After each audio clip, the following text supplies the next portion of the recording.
बहुत समय पहले की बात है। हिमालय की तलहटी में एक घना जंगल था जिसे लोग स्वर्लोक वन कहते थे।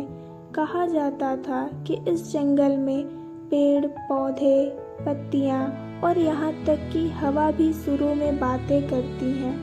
लेकिन इस वन की असली जादूगरी एक रहस्यमयी पक्षी में थी जिसे गांव वाले गंधर्विका के नाम से जानते थे।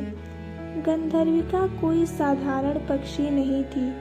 उसके गले से निकलने वाले सुर इतने मधुर थे कि बीमार लोग ठीक हो जाते, सूखे खेत हरियाली में बदल जाते और दुखी मनुष्य हंसने लगते। मगर इस पक्षी को देख पाना दुर्लभ था। कहा जाता था कि वह केवल उस व्यक्ति के सामने आती है जिसके दिल में स्वार्थ न हो और जंगल की आत्मा को समझ सके। आरव की माँ कई महीने से बीमार थी। गांव के वैद्य और साधु भी हार मान चुके थे। एक दिन आरव ने दादी से गंधर्विका पक्षी की कहानी सुनी और कहानी सुनते ही आरव ने अपने दिल में ठान लिया कि मैं अपनी माँ के लिए उस पक्षी का गीत ले आऊँगा। आरव अकेले स्वर्लोक की ओर निकल पड़ा।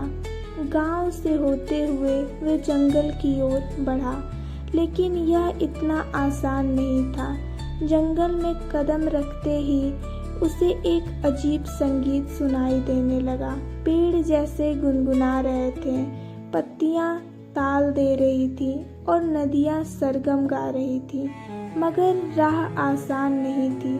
जंगल ने आरव की नीयत को परखने के लिए कई परीक्षाएं ली, जैसे कि उसे रास्ता भटका दिया, पेड़ की जड़ों ने पैर पकड़ लिया, कहीं भयंकर चक्रवात हुए। मगर आरव इन सबसे भयभीत नहीं हुआ। वह हर बार विनम्रता और सच्चे मन से हाथ जोड़कर जंगल से कहता, मैं अपनी माँ के लिए आया हूँ, जंगल माता। अंत में एक चट्टान पर बैठी गंधर्विका ने आरव को देखा। उसके सुरों ने एक प्रकाश बिखेरा और आरव के दिल की सच्चाई को जान लिया।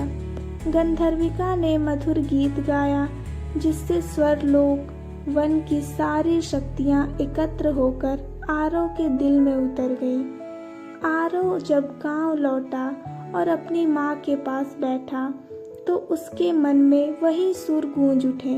माँ की सांसें गहरी होने लगी, चेहरा खिलने लगा और कुछ ही पलों में वह एकदम स्वस्थ हो गई और उठकर बैठ गई। सभी गांव वाले आरव को देखकर समझ गए कि जंगल सिर्फ उन लोगों की मदद करता है जो सच्चे दिल से प्रकृति की इज्जत करते हैं। इस कहानी से हमें यही सीख मिलती है कि प्रकृति का संगीत केवल वही सुन सकता है जो स्वार्थ त्याग कर प्रेम और श्रद्धा से उसके करीब जाए।